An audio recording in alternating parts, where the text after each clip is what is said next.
Hello and welcome again to another installment of Front Seat to Climate Change. I'm your host, Dawar Butt. Today we are going to talk about farms.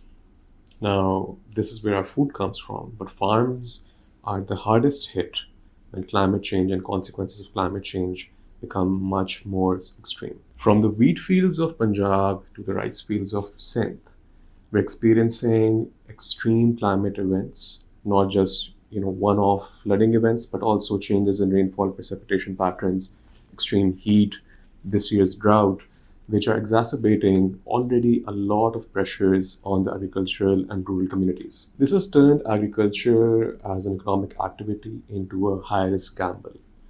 Now, millions of people across South Asia depend on agriculture and incomes, as well as other people who consume these products.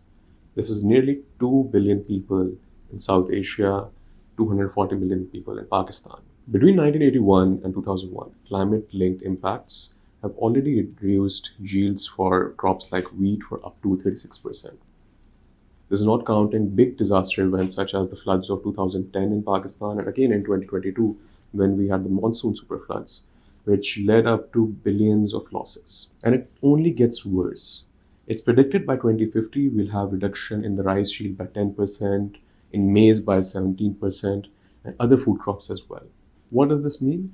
It means less food, higher prices, food insecurity, and millions of people pushed into poverty who are linked to the agriculture economic activity. Farmers, the ones who grow our crops, are the heaviest hit.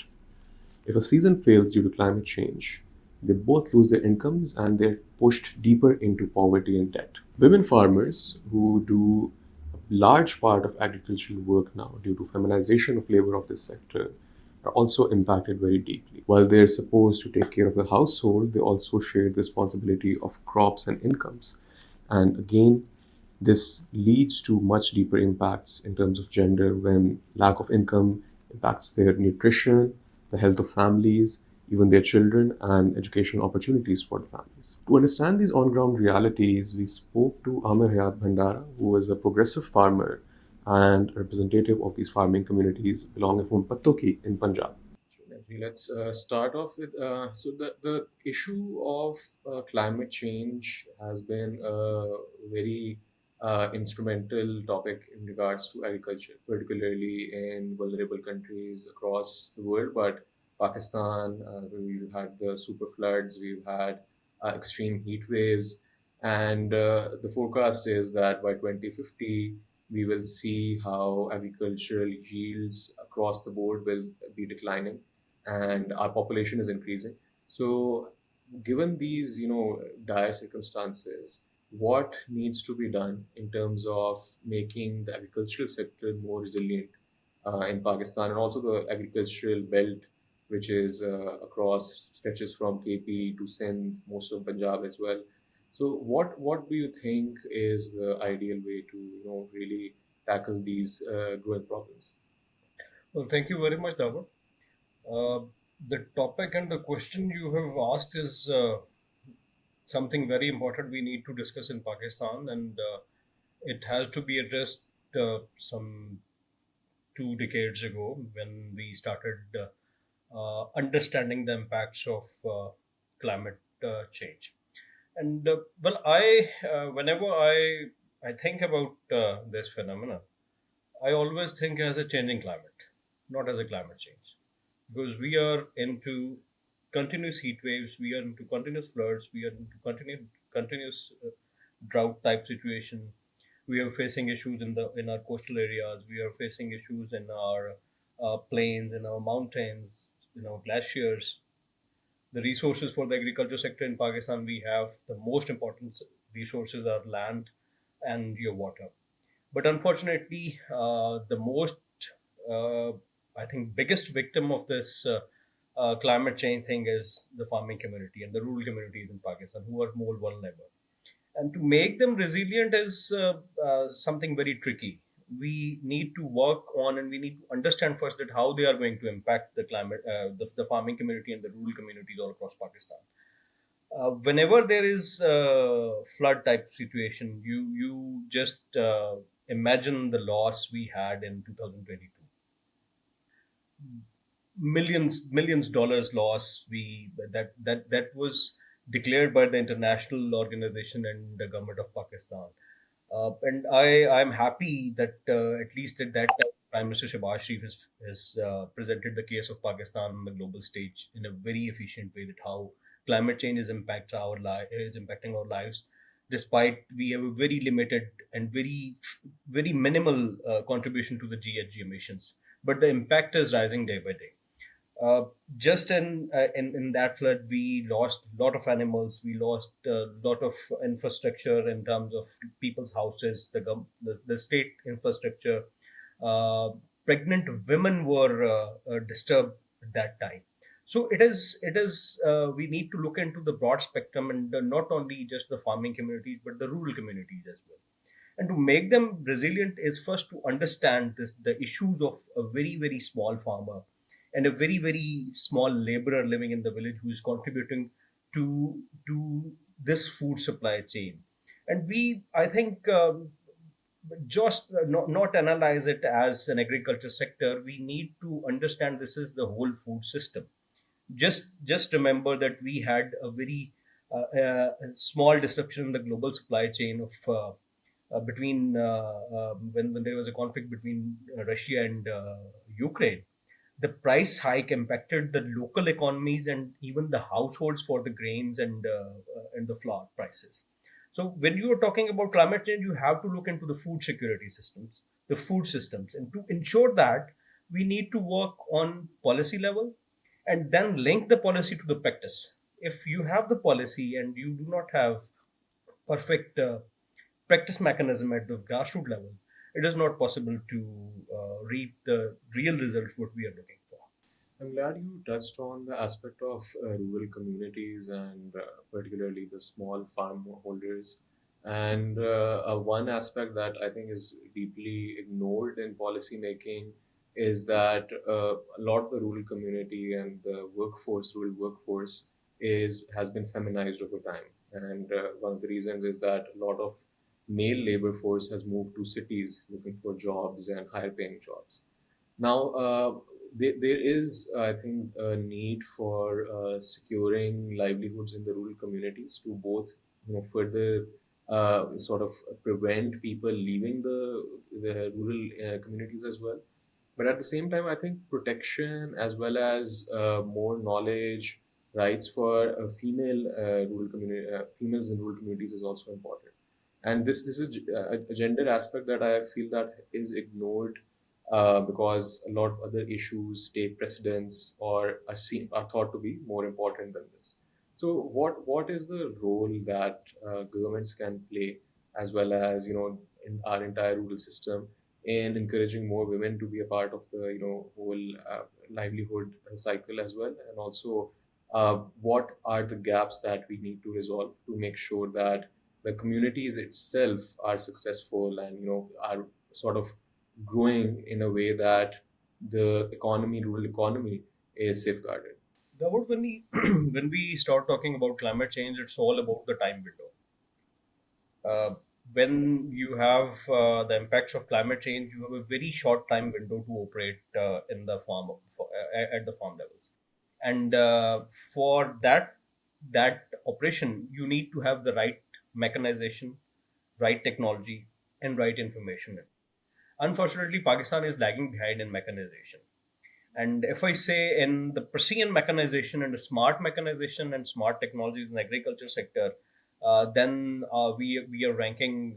I don't know on which number, but we do not have such type of technologies that we require to adapt to our rural communities, and that is the primary reason the most of the rural communities and the rural farm workers are involved in the agriculture sector.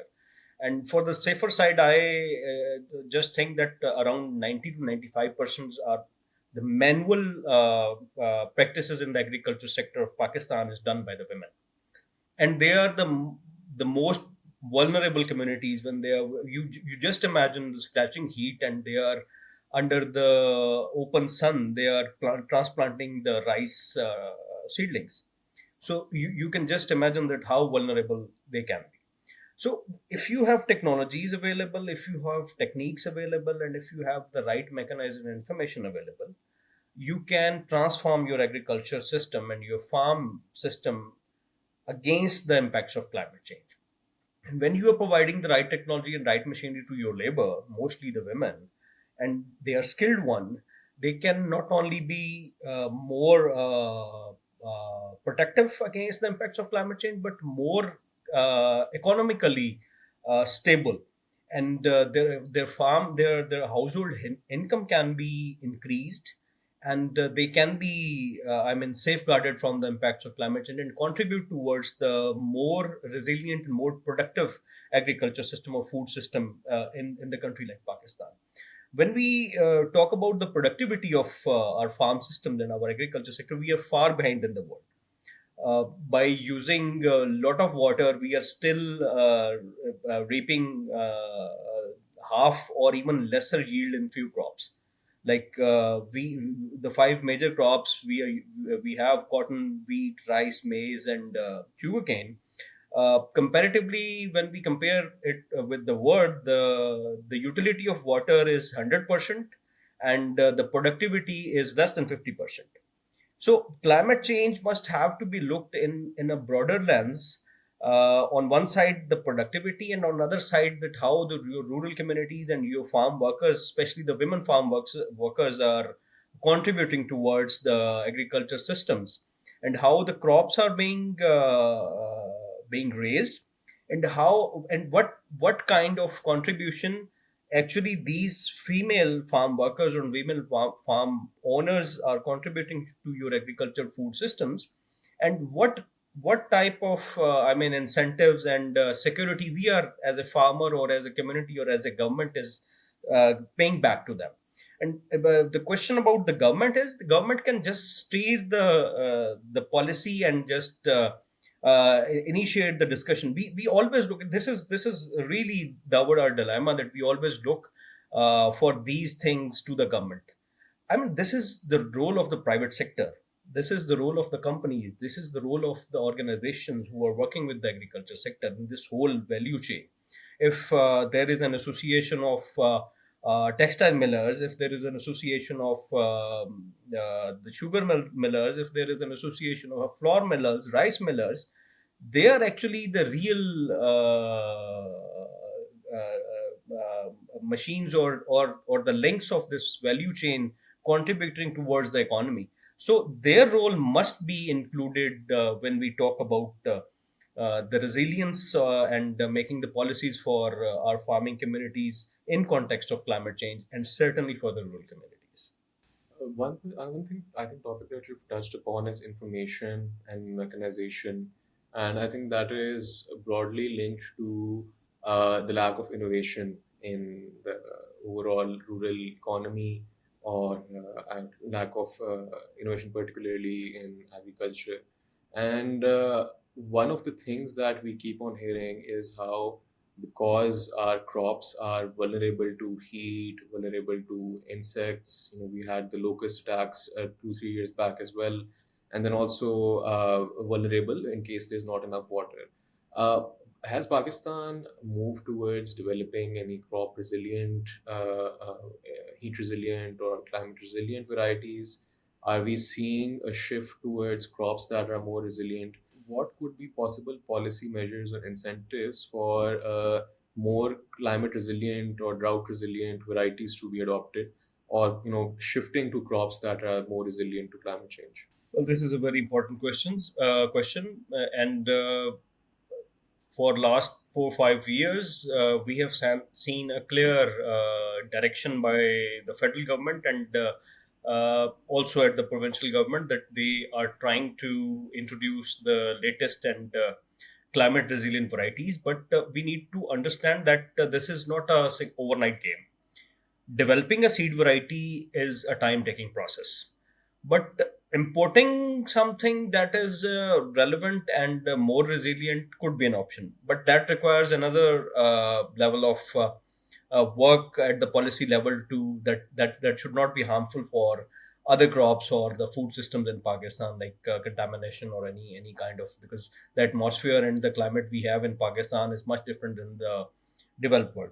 So government focuses on it, and we at our agriculture institution, state-run agriculture institution, we have some very good seeds available. Though those have been invented for wheat and some other crops, but unfortunately, in few other crops, we do not have such type of latest varieties or seeds available, which we required now for to make our farmers more resilient and more, I mean, um, uh, you can say, adaptive towards climate change. Yes, work is being done, but there is another policy level issue we need to understand after the 18th Amendment. After the 18th Amendment, the food security, ensuring the food security is with the federal government, but the agriculture sector as a whole is shifted towards the provinces. So this need to be addressed at both levels, because research is with the federal government, and the overall agriculture is with the provinces.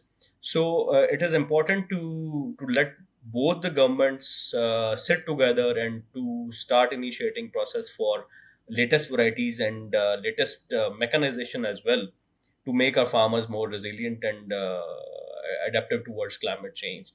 Another thing which I would like to mention here is that you discuss about the mechanization.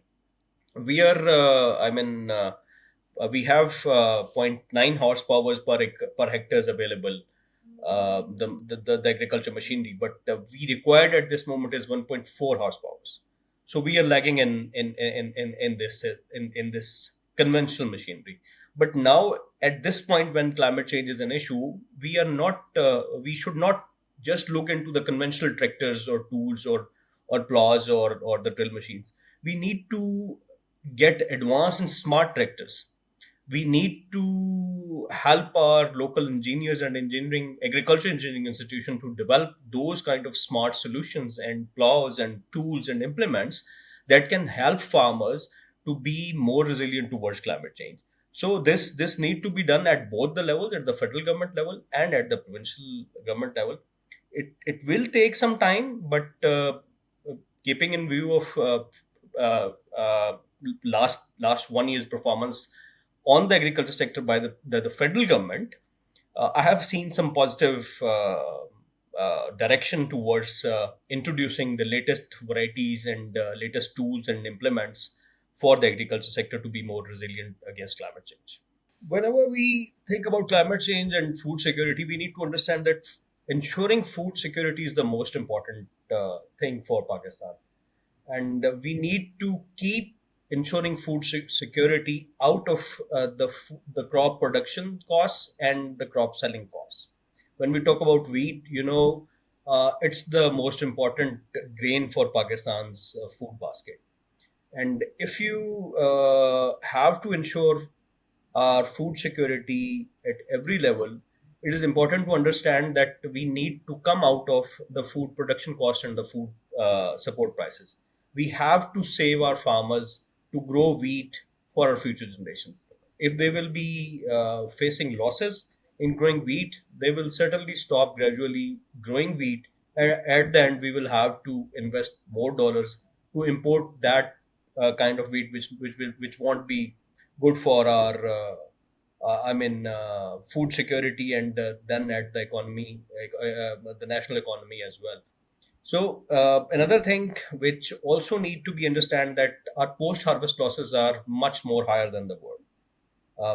A few years ago, there were studies by the international organizations. More than $1 billion are just the horticulture losses, and more than $343 million are just in three major crops: rice, wheat, and maize. So when we are not addressing the issue of post harvest losses, it will also be an issue raising for not only the farm level income, but also at the national food security level issue. So we need to address all these issues to make Pakistan a more climate resilient agriculture economy, as well as a food secure nation. That was Hayat, Bhandara, a progressive farmer who was explaining problems ranging from lack of innovation to lack of income, and of course, policy related issues in regards to agriculture and the broader rural economy as well. Now, while we know how changing weather and broader climate change is impacting farmers, we also have to focus on how farmers still lose money even when the extreme impacts are missing. And that is, of course, linked to the overall economic environment, the policy issues associated with agriculture, and issues like support price and agricultural insurance or lack of impacting these farmers across the different timeframes. To understand how Pakistan's agricultural sector is collapsing under its own weight, we go to Dawn Business and Finance for these insights. Pakistan farmers are planting crops and harvesting losses. Input costs are skyrocketing, crop prices are crashing, and the government is hiking taxes. Hi, I am Elise, and today we are breaking down Khalid Saeed Wattu and Dr. Pakar Ahmed's article for Business and Finance. Globally, the prices of major crops are falling fast. Wheat has dropped from $430 per metric ton in 2024 to just $258 in 2025. Maize is down from $319 to $214. Even rice and cotton are following the same trend. Because while the selling price of crops is dropping, the cost of growing them keeps going up. Around the world, fertilizer and fuel prices are falling. Urea, DAP, potash, diesel, all cheaper globally now than they were 2 years ago. But in Pakistan, fertilizer prices have doubled. Pesticides, seeds, and tractors also doubled. Tube well electricity bills have tripled and diesel is up 70%. But why the disconnect? Well, three reasons. Heavy taxation, a crashing rupee, and profiteering by suppliers. And so, farmers simply can't afford to farm anymore. Tractor sales have plummeted too. Only 25,000 units sold in 2024 so far, down from nearly 40,000 last year. That's less than half the number sold just 3 years ago. Fertilizer use is also falling. High DAP prices means farmers are cutting back and it's hurting yields. Pakistan's nitrogen to phosphate ratio is now 3.8 to 1, and that means a smaller harvest and weaker food security. As if rising costs were not enough, farmers are also being scammed. Substandard seeds and pesticides are flooding the market. Last year it was poor quality paddy seeds. This year, spring maize crops were ruined by faulty hybrids with poor grain setting. Each time, seed companies get away with it while farmers bear the losses and the government does nothing. Add climate change to the mix with floods, heat waves, and erratic rain.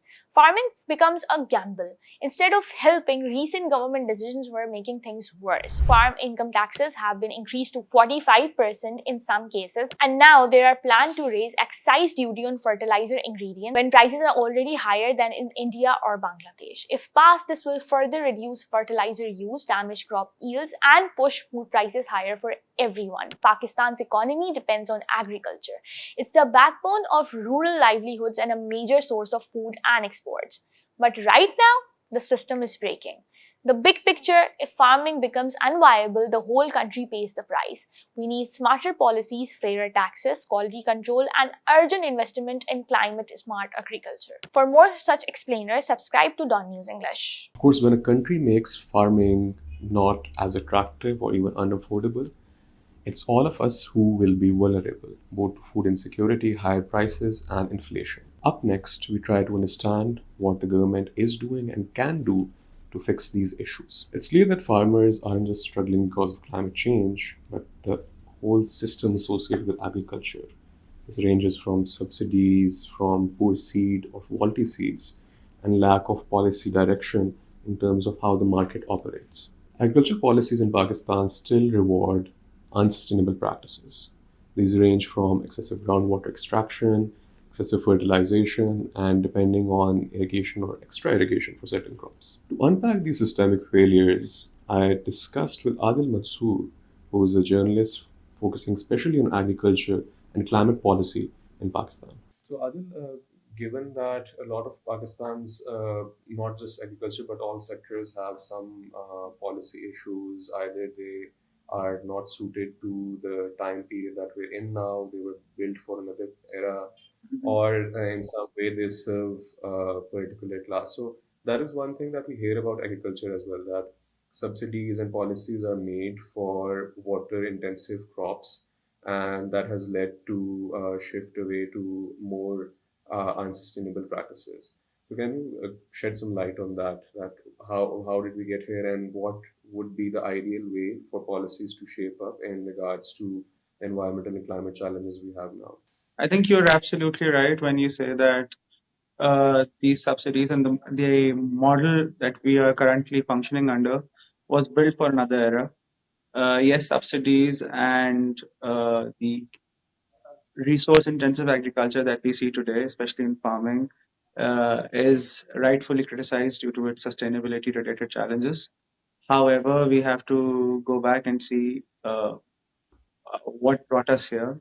In 60s and 70s, up to 60s and 70s, we were a food deficit country. We were not only not self-sufficient, we also did not have foreign exchange to import or be able to afford the imports of the primary commodities for food security. So the resource intensiveness and the subsidization of the entire agricultural value chain, from water, from infrastructure, from the chemical-based fertilizers, which are subsidized to the input-based gas, uh, the wheat procurement, all of those needed to exist at that time to ensure that Pakistan is brought in a space where the ecosystem can become self-sufficient, or at least be able to produce a surplus which can be exported, and in exchange you could import or be able to afford the imports of other commodities, right? Uh, but having said that, that model is now failing us. Why is it failing us? Because not only are we continue to spend heavily on those subsidies, whether it's on fertilizer, whether it's the absence of fair market-based pricing for water resources. Similarly, the now settled wheat procurement debt. At the same time, it no longer is fulfilling our food security goals, and at the same time is damaging for the climate. So the model needs to reorient. How could it be reoriented is a question I think we're all dealing with in real time. Because on one hand, it would make absolutely perfect sense for Pakistan to be able to only produce crops or uh, livestock products where it is competitive globally, and be able to import whatever it is not competitive in, or does not have a natural or comparative advantage in importing those commodities. So for example, many people talk about edible oils being a import very high drain on foreign exchange reserves. At the same time, when you think about it, if we do not have any natural advantage or comparative advantage in planting palm trees over here, it would continue to make sense that we import those. At the same time, be able to develop the local base in the crops or in the products where we are competitive, and so that we can knock off the foreign exchange impact on both accounts. One thing that you touched on is water pricing, Yeah. and we frequently hear a lot of concern, especially in regards to the sugarcane crop, Yeah. that it's grown in regions which are largely canal fed, and also given that it's very water intensive, and our aim has been to largely export the produce coming from sugar. So there's concern that given that we have limited fresh water, we're essentially exporting a lot of our fresh water by growing sugar and selling it abroad. Do you think that this whole shift towards sugar happened as a result of these policies, or is it more market driven? And what could be an alternative to, if water pricing happens, the product no longer remains competitive. So, what could be the way forward to shifting towards more sustainable agriculture? Okay, so you're absolutely right in the sense that sugarcane has benefited from the overall ecosystem that we have in agriculture, where everything is either underpriced or subsidized. But at the same time, if you were to think about it, all of those factors are ceteris paribus across all crops, right? Every substitute and every competing crop that sugarcane is competing for land or resources for has the same water pricing, has the same price of fertilizer, has the same price of other inputs, land rent, for example. The reason why sugarcane won over the last from 2000 and from early 2000, so maybe uh, end of 2020, is that sugarcane was the primary insurance for middle and large landholding farmers, because it had a guaranteed or semi-guaranteed or near guaranteed market-based price. What that means is, again, we have to remember the practices that we had enforced or implemented over the last 50-40 years are ones that were copied from other places. We did not come up with those practices. Why did sugarcane have a semi-guaranteed price? Is because it is a non-tradable and non-transportable crop, in the sense that the average land produces 8 to 10 times volume of sugarcane than it produces any other crop, right? Sugarcane is very high in its weight. So logistically, sugarcane cannot be traded. When something cannot be traded or transported at long distances, that means that the sugar miller has a very high or skewed bargaining power compared to the grower or the seller of the crop, which means a farmer who grew sugarcane needed to protect it in some way. That protection did not exist in other competing crops. That much is true. However, that protection has not always been in favor of farmer, in the sense that many a times prices of sugarcane have been significantly lower compared to what the equivalent price of refined sugar may have been in the market. But because there was semi guarantee somewhere, uh, it always ensured that farmer knew that this is a crop I can rely upon, because A, it is resilient, B, it is not as resource intensive actually compared to cotton, for example, which is very high in its composition and its consumption of pesticides, for example. It While it is very resource intensive in terms of its water consumption, it can survive absence of water or drought like conditions. It can also survive heavy flooding sometimes. So what would happen is that the premium that farmer would get potentially for growing a high quality crop, that premium would erode if there were drought-like conditions in the crop was of poor quality, or if the flood-like conditions in the crop was of poor quality. However, he would still have some return, some baseline return, which does not exist in competing crops like, for example, cotton, which is extremely climate sensitive, where prices are extremely volatile due to its integration with international markets. And in sugarcane's case, integration with global market can never happen. The price in Australia will always be significantly different and dependent on local conditions compared to what the price will be in India or US or Brazil at any given point. So having said that, yes, sugarcane continues to be water intensive. You also need to take into account that sugarcane never was able to open up across acres beyond a very concentrated area, and the number of acres that ever came under sugarcane cultivation never breached the maximum acreage in any other crop. In fact, the acreage under sugarcane is maybe 1/3 or 1/4 of what the acreage is for rice at any given point, or what the acreage is for uh, maybe half for cotton in some years. My point is that sugarcane became a preferential crop because it's an insurance it's a price insurance in a market where no insurance product exists. But at the same time, because it is costly, because it requires capital investment, and it takes a longer breathing period. It's a 1 year, 14 months crop compared to 3 to 6 months crop cycle for rice, some varieties of rice and cotton. It also meant that only farmers who had some level of capital uh, and ability to have also some patient capital, for example, can only go into those areas. So there is a lot of dynamics over there that does not compare to other crops.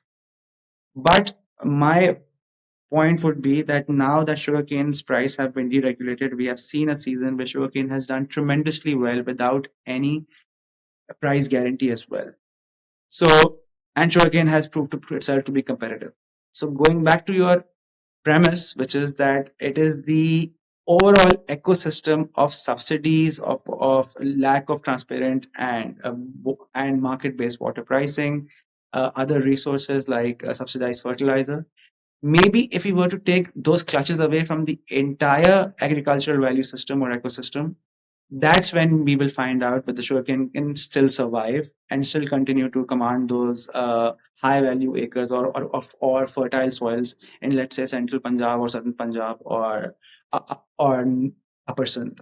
That was Adil Mansoor, helping break down all these issues, connecting the dots, and explaining how policies and the market can be reoriented for a more realistic approach towards mitigating the worst impacts of climate change on the agricultural communities. So, what can be done? How do we really tackle this on? As we've already heard during our discussions, throughout South Asia, we're seeing certain resilient crops making a comeback, primarily because of the economic incentive attached to them. Farmers are also creating their own indigenous ways of communication, sharing knowledge across communities across the length and breadth of the country. These are low cost and community led solutions.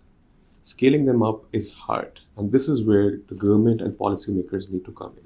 While climate change is breaking our farms, foundation for indigenous agriculture practices, more resilient systems is being laid, primarily led by farming communities themselves. But if we want to protect the people who feed us, we need to provide them the resources, the knowledge, the power access to make these changes sustainable and long term. And with that, we end this episode. You've been watching Front Seat to Climate Change, talking about issues ranging from agriculture to urbanization and how climate change is making us all vulnerable. I'm your host, Dawar Butt. Keep joining us for more every week.